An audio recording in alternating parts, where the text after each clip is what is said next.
Trilhas da Democracia de hoje debate as lutas pelo direito à cidade e o ideal de uma cidade democrática.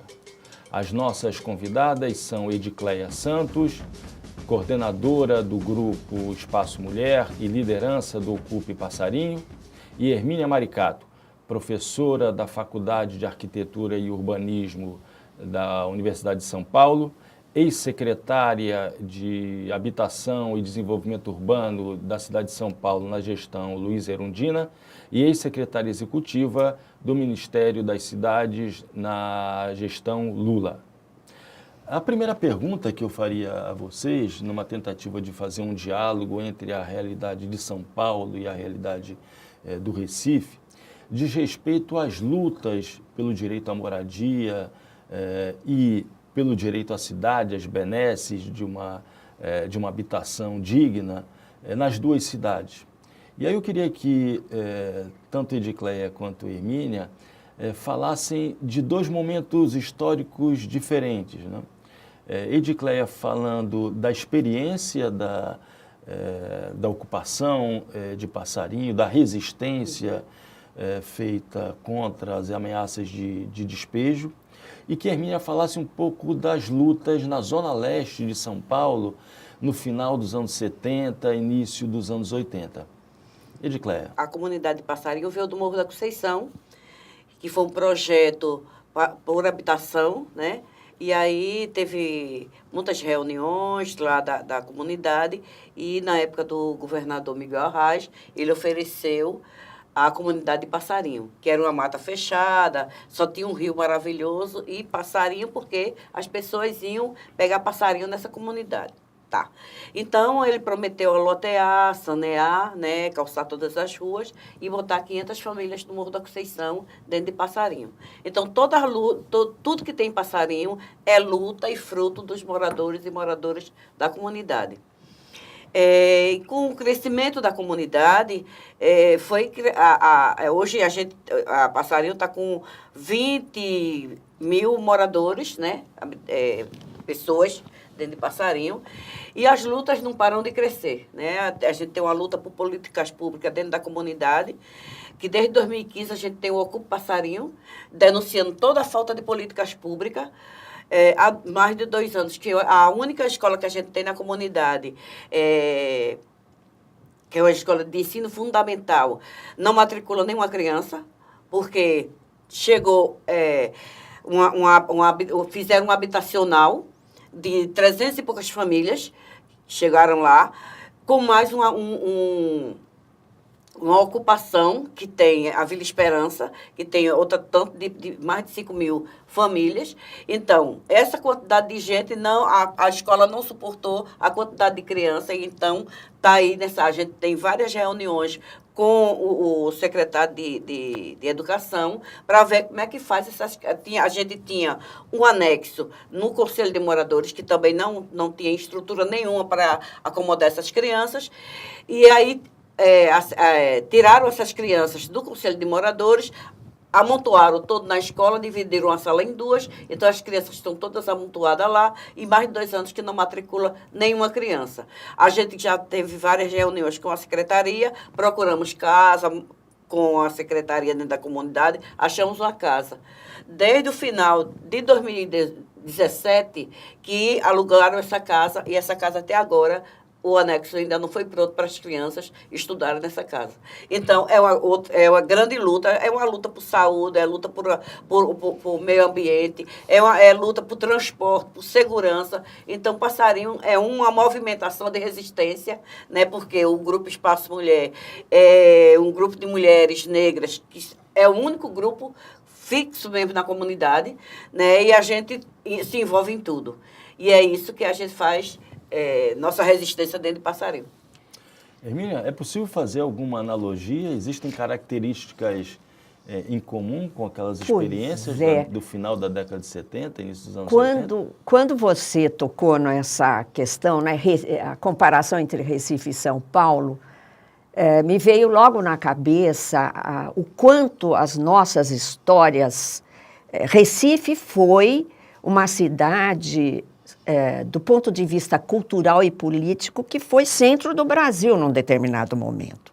não é? Depois é que essa geopolítica levou a São Paulo, por causa da cultura do café, exportação, tal, a ser o centro hegemônico do Brasil, né? Mas, apesar dessa diferença tão grande, histórica, né, você tem identidades, você tem a mesma formato, o mesmo modelo de produção do espaço urbano, de ocupação do espaço urbano. Hoje, por exemplo, você tem um mercado imobiliário. Como é que as pessoas podem conquistar moradia? Ou comprando no mercado, ou pelo Estado por políticas públicas, não é? Você pode herdar também, mas a maior parte das famílias, as novas famílias principalmente, as que migram, as que nascem no local que se formam, elas precisam, ou elas compram, ou elas têm alguma forma de subsídio. E a maior parte da população brasileira não tem acesso à moradia nem pelo Estado e nem pelo mercado. Então, você ouve falar em ocupação, fica parecendo assim que é um movimento ali que quer disturbar, perturbar, exatamente, é contra a lei, é contra a propriedade privada. Não é nada disso. A maior parte, eu insisto, porque há documentos, a bibliografia é gigantesca, não é? A maior parte, dependendo da cidade, é maior ou menor, então, seguramente, o mercado imobiliário do Recife atende menos porcentagem de população que o mercado imobiliário de São Paulo, mas, mesmo assim, o mercado imobiliário de São Paulo não chega a 50% da população. Se você é um bancário, por exemplo, você não consegue comprar um desses apartamentos que o mercado imobiliário lança. Então, ocupar irregularmente é tradição, é a maior parte da força de trabalho no Brasil produz sua própria moradia. Ocupa e produz, sem arquiteto, sem engenheiro, sem código de obra, sem lei de zoneamento. A maior parte das nossas cidades são produzidas dessa forma, mas, além de tudo, além do povo produzir a própria cidade, ele tem que brigar para fazer isso.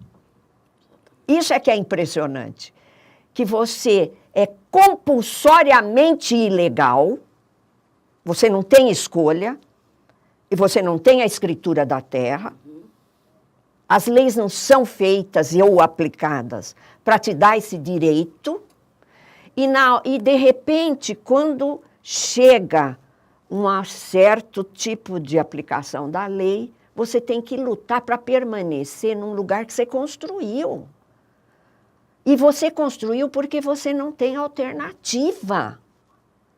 E isso é Brasil.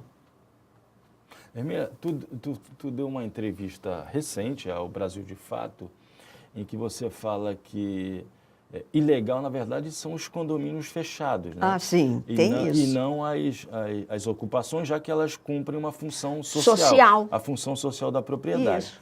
Eu queria que Edicleia falasse um pouco sobre o que é conviver numa cidade que é, na verdade, uma cidade hostil a quem luta, vive em ocupações e, ao mesmo tempo, convive diariamente na sua movimentação com os condomínios fechados.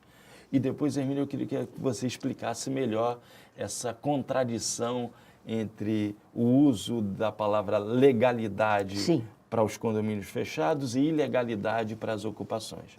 Edicleia. A gente vive num racismo ambiental, né? Que vai empurrando a negrada, né, lá para os cafundó e lá joga a população sem direito a nada. Sem direito a lazer, sem direito à educação, sem direito à saúde.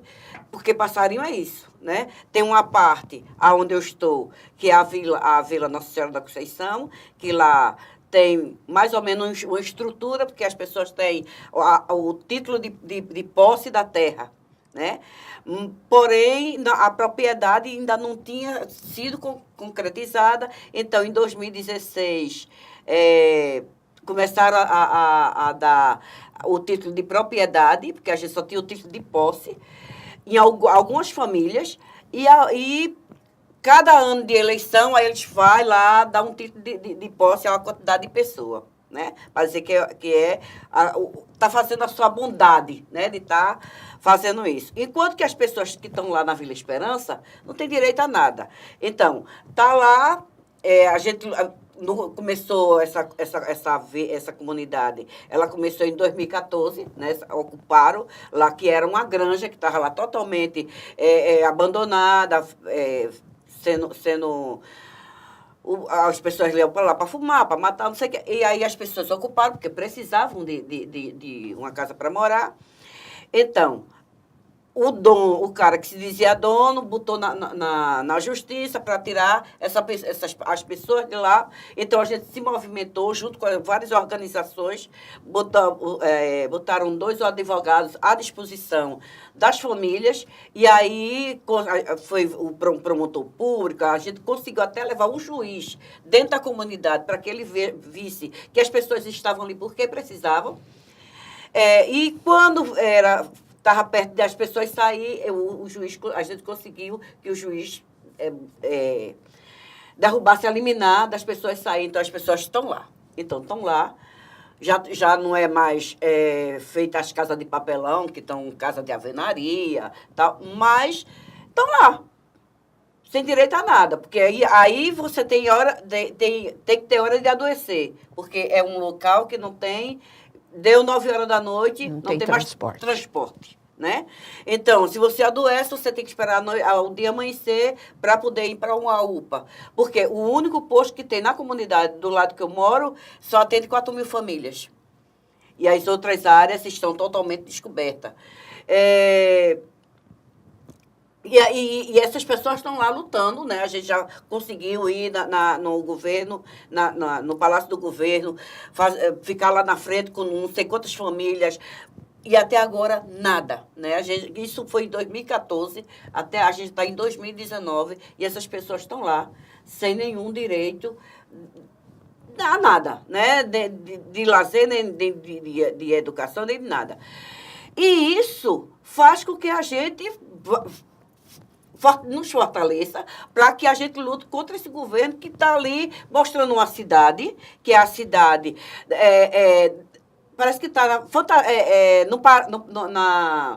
como é que eu digo? No País das Maravilhas, né, que não falta nada, né? As escolas funcionam, a saúde funciona, tudo funciona, mas quando você chega numa realidade de uma comunidade, você vê que é totalmente diferente. A mobilidade, a segurança, a insegurança, porque a gente não tem segurança de nada, né? O meio ambiente que tinha lá da mata, que era lindo de manhã, hoje você não tem mais a mata, né? Está totalmente desmatado, porque as grandes empresas estão entrando. Agora, se desse emprego para o pessoal da comunidade, mas já chegam as pessoas, já todas pessoas de fora, com os trabalhadores, com suas máquinas, com tudo, e vai levantando. Hoje já tem mais de 5 empresas dentro de Passarinho. Né? E quando a gente questiona, não, mas está tudo legalizado, que a gente sabe que não está. Né? E isso é o que a gente faz. E está surgindo outra comunidade, que é a comunidade Bom Jesus, que é já perto da BR, que já tem não sei quantas famílias já morando, né? E Passarinho está se estendendo nas ocupações. Né? Quem precisa vai lá e ocupa, porque está vendo terra, que terra está totalmente lá abandonada, e aí o direito é morar, então vamos morar, né? E é isso que a gente está na luta, né, para que essa comunidade seja uma comunidade que tenha uma qualidade de vida melhor para todos e todas que moram lá, principalmente que é uma população de negros, né? Porque mais de quase 80%, muito mais, né, de pessoas negras, que aí são empregadas domésticas, diarista, cuidadora de idosos, né, pedreiro, serviços gerais, então a gente vê isso dentro de Passarinho, né? Assim, e se ter esse grupo que está na luta, né, juntando essa população, mostrando que o Ocupa Passarinho, você tem uma responsabilidade de se responsabilizar pela comunidade que você mora, porque não só é a sua casa. A comunidade não só é do portão para dentro. A comunidade é tudo, né? E se você cuida da sua comunidade, você está cuidando também da sua saúde, do seu bem-estar, da sua boa vivência.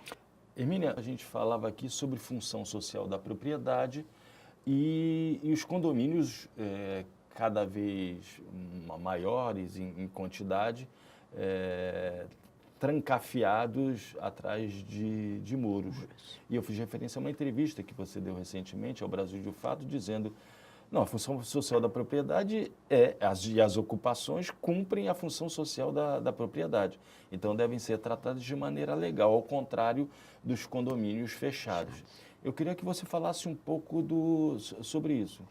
Olha, a gente, na luta pela redemocratização do país, chegou na Constituição de 88, com um movimento nacional. Eu defendi a iniciativa popular de reforma urbana na Assembleia Nacional Constituinte e conseguimos colocar na Constituição a função social da propriedade da cidade. Mas ela foi regulamentada 13 anos depois pelo Estatuto da Cidade, que é uma lei federal. Só que o Estatuto da Cidade também não era suficiente. Ele remeteu aos planos diretores implementar a função social da propriedade. Os planos diretores, que é o que acontece aqui em Recife, remeteram a leis complementares. Você vê como é que se dá esse processo. Então, nós temos no Brasil, e lei complementar de aplicação da função social da propriedade, nem Recife, como na maior parte dos municípios brasileiros, não foi feita. Então, não se aplica a lei, porque ela não foi regulamentada. A função social da propriedade, ela pretendia justamente restringir essa marca da história do Brasil de propriedade concentrada da terra e dos imóveis. E muita propriedade vazia. Eu estou tomando conhecimento que tem uma pesquisa aqui muito importante sobre propriedades vazias nas áreas centrais. São Paulo tem 400 mil imóveis construídos vazios. É mais de 1 milhão de pessoas que poderia ser abrigada se a gente aplicasse a lei. Uma lei, que eu costumo dizer, que a maior parte do judiciário desconhece. Bom, o loteamento fechado não é bem o condomínio. O condomínio fechado está dentro da lei. Né? Apesar dessa cidade murada, né? E uma cidade inóspita para a vida coletiva. Né? O parcelamento de solo, loteamento fechado, é uma ilegalidade, porque ele é regido por uma lei federal, 6766, de 1979.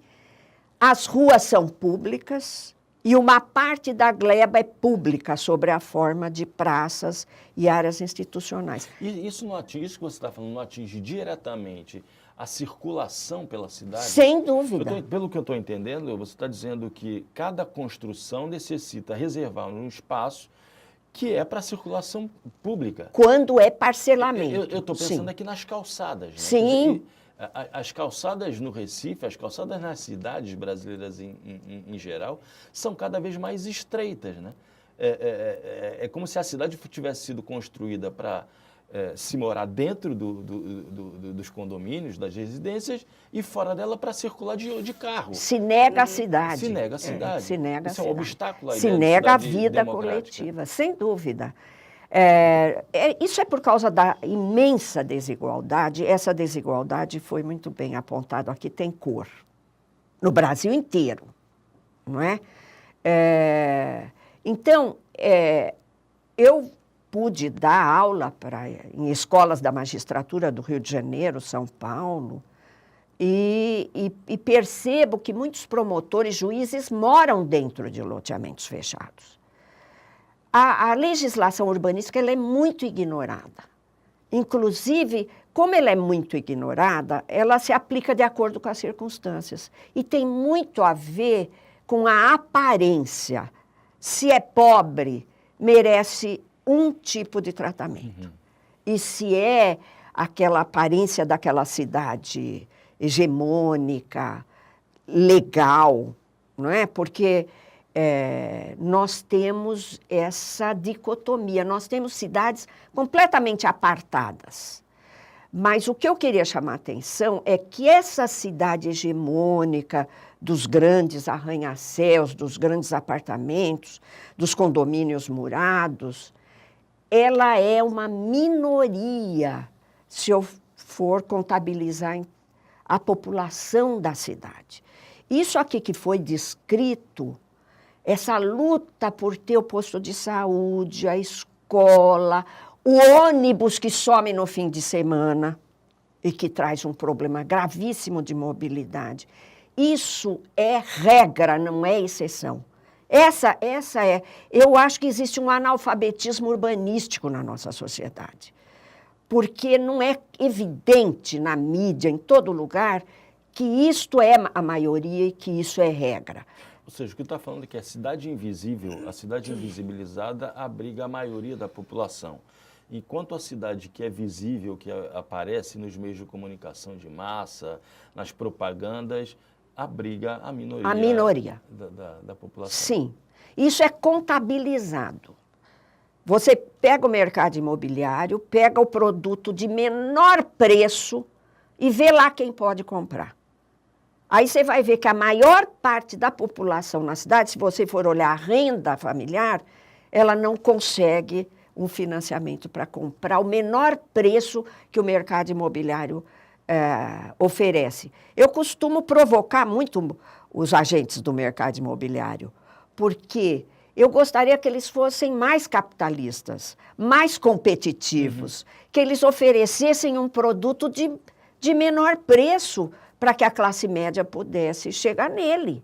Não é? Isso não acontece. Se oferece um mercado de luxo, um produto de luxo. Eu queria que a gente falasse um pouco agora do diálogo com a gestão pública. Edicleia, nesses anos, digamos, nessa década de lutas ou mais, como é que se deu esses zigue-zagues, essas idas e vindas do diálogo, por exemplo, do Ocupe Passarinho com a gestão pública no estado de Pernambuco? Como esse diálogo, desde que a gente chegou em Passarinho, que a gente tem um diálogo com a gestão, né? Teve momentos na época do PT, que a gente era muito bem atendido. Hoje, né, desde que essa gestão entrou, que a gente tem um diálogo, porque eles diziam que não conhecia Passarinho, né? Então, a gente fez questão de mostrar que Passarinho existia, que Passarinho tinha pessoas precisando de políticas públicas lá dentro. E aí a gente começou com a ocupação, e aí no ano seguinte a gente fez o Ocupe Passarinho. O que é o Ocupe Passarinho? O Ocupe Passarinho é para mostrar à população que mora lá que tome conta da sua comunidade, que lute pela sua comunidade, e mostrar à gestão que a gente está fazendo pressão para que eles façam, como é que se diz, que a gente lá está lutando por políticas públicas, por qualidade de vida, né? E quando a gente fez o Ocupe Passarinho, a gente fez o Ocupe Passarinho com várias organizações, porque a gente sozinha, no nosso cantinho, não ia resolver nada, né? Então, a gente... o SOS Corpo, a Casa da Mulher do Nordeste, a FASE, a ActionAid, então várias organizações, o pessoal da universidade se juntou com o Grupo Espaço Mulher, e aí para fazer essa movimentação do Ocupe Passarinho. A experiência do Ocupe Estelita?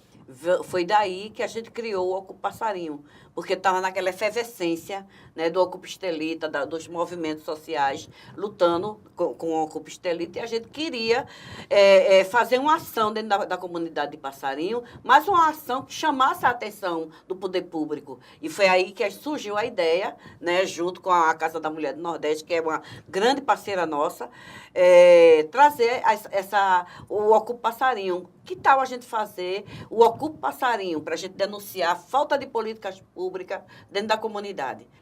Hermínia, tu teve duas grandes experiências de gestão pública, né? Duas grandes experiências de governo. Uma durante todo o governo, durante toda a gestão Luiz Erundina, em São Paulo, e depois um breve período quando Olívio Dutra esteve à frente do Ministério das Cidades. Tu poderia fazer um balanço dessas duas experiências de governo? Olha, em alguns minutos é muito difícil, mas o governo Erundina tinha, como você sabe, Paulo Freire, Paul Singer, Marilena Chauí, era um time impressionante, nós aprendemos muito e lançamos muita coisa nova, eu acho, de política urbana, que alimentou o que eu chamo de ciclo virtuoso. Veio o Orçamento Participativo de Porto Alegre, veio o CIEPS do Rio de Janeiro, veio muita coisa do Recife, de urbanização de favela, que o Recife era pioneiro nessa história. A experiência dos ex, né? A experiência de Preseis vem do Recife, né? Para o Brasil inteiro, né? E a gente inaugurou um programa de habitação com assistência social e participação social, boa arquitetura, preço baixo e boa construção, né? Mas, eu fui para o governo federal, para a transição Fernando Henrique e Lula, para criar o Ministério das Cidades.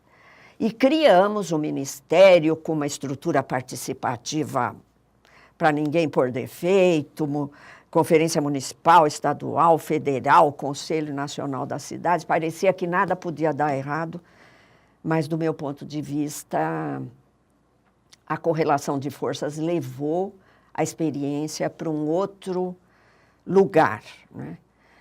Quando o primeiro PAC é criado, até aqui em Recife foram feitas obras de contenção de risco em morros, no Brasil inteiro, obras de urbanização de favela, a Brasília é Teimosa, estou citando muito exemplo daqui, né? Quer dizer, não conheço tanto, mas... a partir do momento que entra dinheiro para valer, a impressão, eu já escrevi 2 livros sobre isso, eu acho que os interesses privados começam a tomar conta dos investimentos, de decidir quais são as obras e aonde, principalmente, a localização dessas obras. Então, o metrô que vai da Barra para o Galeão não resolveu o problema da massa que sofre com o transporte no Rio de Janeiro, mas resolveu problema de uma elite e especialmente de um mercado imobiliário com valorização no preço das terras. E você vai vendo, isso aconteceu em várias cidades do Brasil, onde nós tivemos uma regressão.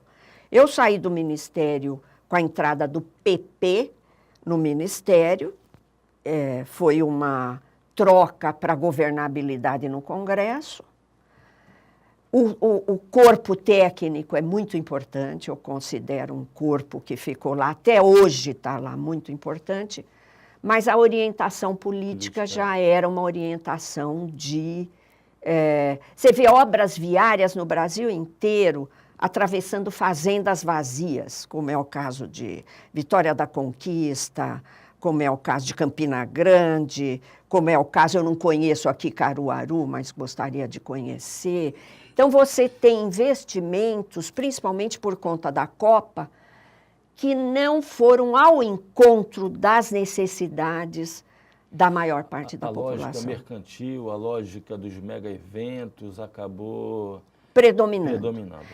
Mas agora eu queria, talvez em defesa, né, do do governo federal, se cabe, eu acho que o governo federal errou, sem dúvida nenhuma, no Minha Casa Minha Vida e no PAC 2, né, Programa de Aceleração do Crescimento, mas quem decide aonde a localização da obra é o município. É preciso que fique bem claro isso. É o município que tem a competência constitucional de dizer o que vai ser feito. Vai ser uma obra que vai priorizar o transporte de massa da população, que está passando mais de 2 horas por dia, o que significa uma parte da vida nos transportes. E o que nós tivemos com essa especulação, eu costumo chamar de ataque especulativo imobiliário sobre as cidades brasileiras, que elevou muito o preço do aluguel, portanto, complicou a situação de habitação e elevou o tempo diário das viagens e o custo das viagens. Eu já escrevi muito sobre isso. Moradia e transporte foram afetados por esse boom imobiliário de 2009 a 2015, ele durou. E ele elevou o preço da moradia e dos aluguéis em todas as cidades brasileiras. Aí, sim, se você somar isso com o desemprego que se aprofundou a partir de 2015, com o subemprego, então, nós estamos hoje em cidades que eu chamo de verdadeiras bombas socioecológicas. Elas são explosivas. A situação da vida da maior parte da população nas cidades hoje é explosiva. Eu acho que nós temos que alertar as autoridades, porque eu, desde a minha última experiência no Ministério das Cidades, eu saí da vida da gestão pública e eu estou muito mais dedicada a uma tarefa que eu acho que é de empoderar e informar a sociedade civil sobre o que é a cidade no Brasil, essa desigualdade gigantesca. Bom, a sensação é de que esse programa, e não apenas uma sensação, acho que uma certeza, poderia se desdobrar em inúmeros outros programas com pautas específicas que nasceram dessa nossa discussão. Mas, infelizmente, nós chegamos ao fim desse programa. Gostaria muito de agradecer a vocês duas e convidar vocês a continuarem acompanhando o Trilhas da Democracia, sempre às segundas-feiras, às 9h15 da noite, com reapresentação aos domingos às 7 horas da noite. O encontro está marcado.